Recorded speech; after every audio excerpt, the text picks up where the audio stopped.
Early in 2020, I did speculate that 2020 was going to end up being a big year for Bethesda. Now, in hindsight, it was a big year, but for the wrong reasons. The Microsoft buyout was definitely huge news, but as far as content posted, we didn't get as much as we have in other years from Bethesda, and in particular, not much from Bethesda game studios. The pandemic, of course, being at least partially responsible for that. But it looks like Bethesda in 2021 will be making some pretty large announcements, and the fact that we didn't see a ton from them last year makes it so a lot of that stuff that I was speculating would come out last year, but then may have been pushed back for the pandemic or other reasons, is even more likely to be coming out this year. And 2021 is shaping up to be perhaps one of the largest years for Bethesda ever. And it looks like they may be making some big announcements around all of this very shortly. And of course, partially, I'm going to be talking about Starfield when I regard these big announcements, but there's actually a lot of stuff happening even outside of Starfield that I think people are either forgetting about or not paying close enough attention to. As I'm sure many of you are familiar, last year Microsoft bought ZeniMax/Bethesda. I know though they did offer to purchase them then, technically Microsoft doesn't currently own Bethesda because the deal actually has to get approved by various governments and their antitrust bodies. So this whole time, since that news did go live, both Microsoft and Bethesda had to operate as if they were totally separate, because technically they are. Legally, they are two separate entities still. There's no co-development of Starfield unless that existed before the buyout, but this is all coming to an end very soon. As we heard last year when the news of the deal did go live, that Microsoft expected the deal to close in the first half of 2021, so at some point before June of this year. And even more recently, we saw how the European Commission around this deal actually opened it up for opposition from third parties, outside parties having up until February 25th to oppose this, and even it was recently reported by Reuters how the deal could close as early as March 5th. And right now it seems very likely that in the next month or so, and even more likely in the next couple of weeks, Microsoft will actually own Bethesda and be able to start making decisions around their development and what future plans they have for the company. Now, it is worth noting that publicly, we've only really seen documentation from the EU side of things. There, of course, is still the US side of the approval body, but nonetheless, one of the reasons this has recently popped back up in the news and become a major talking point is Jeff Grubb recently said this. The Bethesda deal should close in the next week or two.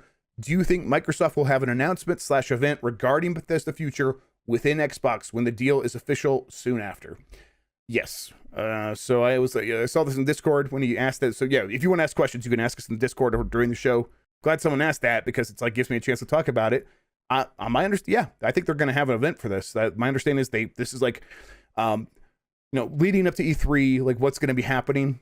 I think this is one of the milestones for Microsoft before E3, where once the deal closes, they will talk about it in a big way. I don't know if it'll be like a full direct style event, but they will make note of it and they will talk about it extensively and explain what it means to everybody and kind of talk about the immediate future for both companies becoming one in the future.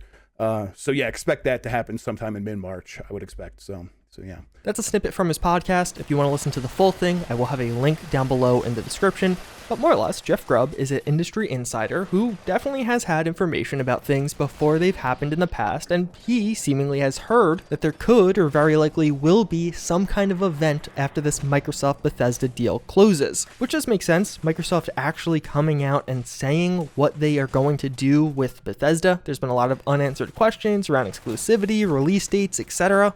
Or even as simple as having the entire Bethesda catalog for free in Game Pass right now. And when it comes to these industry insiders, of course, a lot of them are hit or miss. Jeff Grubb himself has definitely gotten things wrong. Just last year, he was saying how Xbox Live Gold would become free. Just recently in 2021, we saw how the price actually was increased on Gold, so quite literally the opposite of what he predicted. Although that was pretty quickly reverted. But he's been right about a lot of other things. The timings and even some of the reveals that were shown at some of the game showcases last year, like the PlayStation reveal, Xbox reveal, and Nintendo Direct. 8 months ago, he predicted that Battlefield 6 would be modern. A ton of recent speculation has supported that just in the past couple of months, as well as several leaks. And even a simple one, he did leak that Need for Speed Hot Pursuit would be getting a remaster several months before that was officially revealed. So overall, if Jeff Grubb is saying that Microsoft is going to host an event following the Bethesda purchase going live, which is likely going to happen at some point in March, likely in middle March, I believe him, and it actually seems like this could be pretty likely to happen in the next couple of weeks. So what does this actually mean? I don't expect this event to be as big as something like a E3 event that we've seen in the past from Bethesda or Microsoft, but it could be more similar to one of the smaller events Microsoft themselves have hosted in the past. And there's a lot of unanswered questions again that we definitely could see some resolution to here. A lot of speculation as to an actual teaser on Starfield, not necessarily a full-on reveal trailer or a ton of new details, but just a glimpse at what this game is going to be. A more definitive answer around Xbox exclusivity with Starfield and other future Bethesda titles. Will they be available on PlayStation? Will they not be available on PlayStation? With that one in particular, I imagine we get some insight into their plans. It's been a heavy topic of debate, and they might not say a blanket answer for every future title, but at least for some of the big ones like Starfield, I imagine we hear something on what's going to happen with them. And even other things like a bunch of games coming to Game Pass. Stuff like Fallout 4 technically right now isn't in Game Pass. I'm sure a lot of people would play that, especially with all those free Xbox mods if you could get it for free with a Game Pass subscription. But of course, what many people are hoping for is that Starfield teaser, some new details on Starfield. And I would say one of the reasons that we could see something here is the simple fact that in so many of these press releases or just discussions around the Bethesda buy overall, Microsoft has mentioned Starfield. They have mentioned it many times when talking about this deal overall, so I could easily see Microsoft having something to show or talk about. But technically, we don't even know when Starfield is coming. Todd Howard in the past has of course liked revealing games, and then shortly thereafter, you are able to actually play them. And if Starfield's not coming out until late 2022, I would say it'd be pretty weird to see anything as far as a teaser or new details at this March event, but we get some details and a leak around that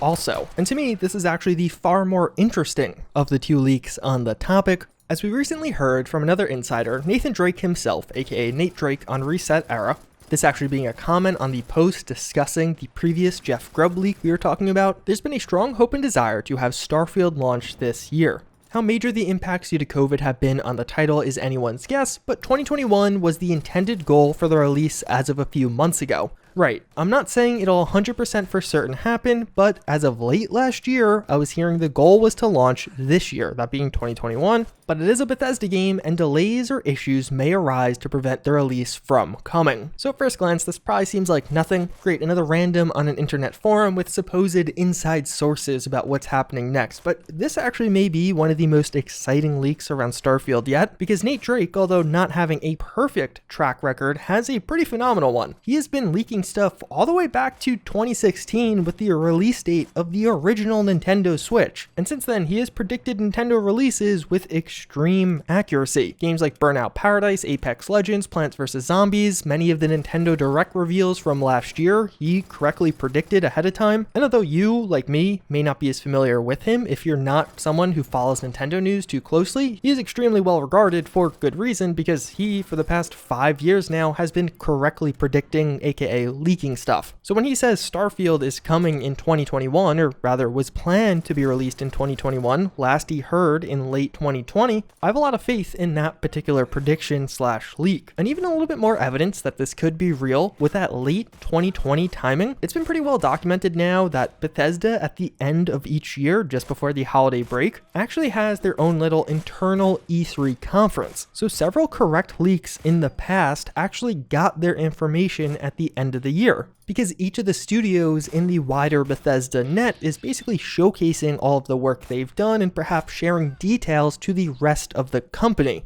That not just being Bethesda Game Studios, but the Bethesda / ZeniMax companies overall. So all of a sudden, a ton more people know this information, and in turn, a ton more people are able to leak that information.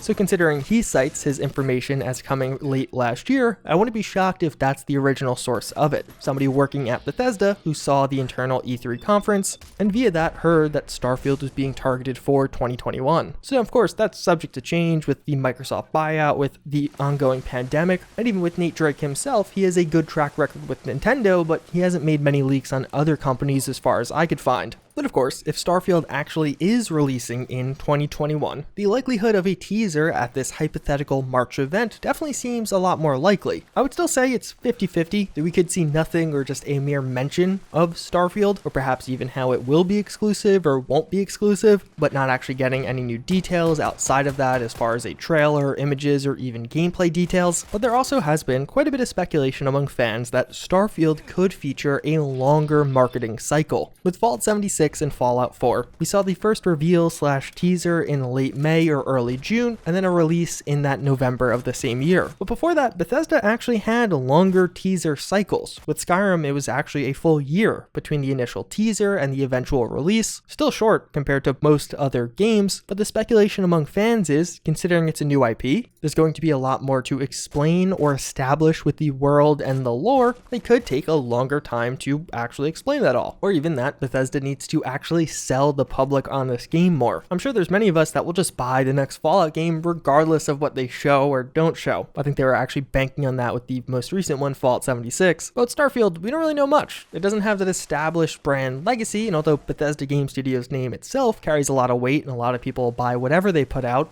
I don't think Starfield's going to sell as easily as Fallout or the Elder Scrolls. Even just look at the Elder Scrolls 6 teaser versus the Starfield teaser on YouTube. There's a huge discrepancy there. Bethesda has a bit more work this time around as far as convincing people to buy their game than they're probably used to with their past couple of games. With that said, again, I'm pretty 50-50 as to whether or not we see something. To me, it seems pretty likely Starfield is coming in 2021, or at least is planned to come in 2021. Of course, there could be delays or other changes, but I would definitely look closely at this March event. At the very least, I bet we hear some details about Starfield, and I personally wouldn't be shocked to see some kind of tease there, even if it's just a very minor one or high level like what we got at E3 2018. And one of the main reasons I even consider that a possibility, because in most years, if someone's like, hey, Bethesda's going to tease their new IP in March instead of June, I'd be like, no, that's crazy. They have a formula, it's been working, I don't see why they would deviate from it. Except this year they have to. There are so many things changing and up in the air with this company right now, it's really hard to predict concretely their future. Of course, the impact of the Microsoft buyout. Will Bethesda even host another BE3 event or just be within Microsoft's larger event like they have somewhat been in the past? Will Bethesda host an event at all in June as a part of the recently announced digital E3, or maybe it'll come in July this year or some other month altogether? Could even be earlier, could be May instead of June, which would be pretty cool. I'm definitely welcome for that one.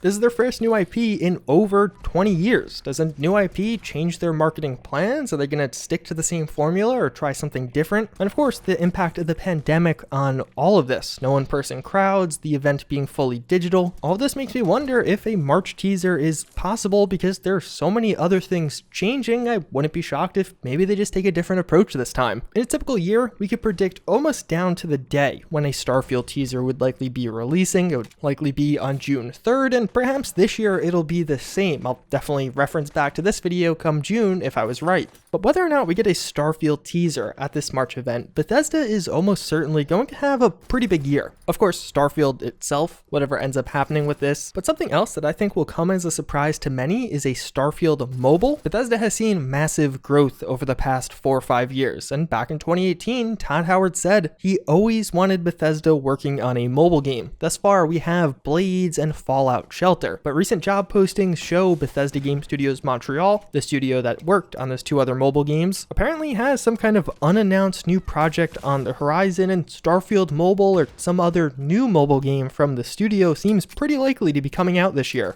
I actually think a great method for marketing and establishing the lore of Starfield was to have their big reveal day and then that same day be able to download the Starfield mobile game, start learning about the game, finding out the background, and actually digging into some of that lore, filling out the wiki for the larger game release in November. We heard that this Indiana Jones game was being worked on earlier this year. I imagine we're going to be hearing more about that. Likely not something major, as it does seem early on, but maybe a CG trailer or just some additional details. We know Todd Howard is producing this, and there's been a lot of hype and hope around what this game could be. For over a year now, we've heard how ZeniMax Online Studios, the developers behind ESO, have been working on some kind of new, unannounced IP, so a totally new game that is taking place in a new setting. They've been on a big hiring spree as of late. I would expect some reveal as to what this game is at some point. They've actually been quite vocal in public. They're working on something new, and I know I, for one, am pretty excited about this. Even further, the next-gen version of ESO is confirmed. We'll probably have details on that. And speaking of ESO, also Fallout 76. Something big is supposedly coming for that game. It was mentioned in interviews late in 2020 that something was getting added that could appeal to PvP players. I wouldn't be shocked if that ends up being a new game mode or even custom worlds or mods coming to the game finally. Just recently, Datamines found a menu that looks like it would be appropriate for custom worlds or some kind of new game mode getting added. We're approaching 800 days since mods were confirmed to be a part of this game, yet we still haven't actually seen their implementation. And even further, the part 2 of the Brotherhood DLC is confirmed coming, but we don't know when. I would hope this comes before June and their potential E3, but if it doesn't, we'll almost certainly hear about that in June.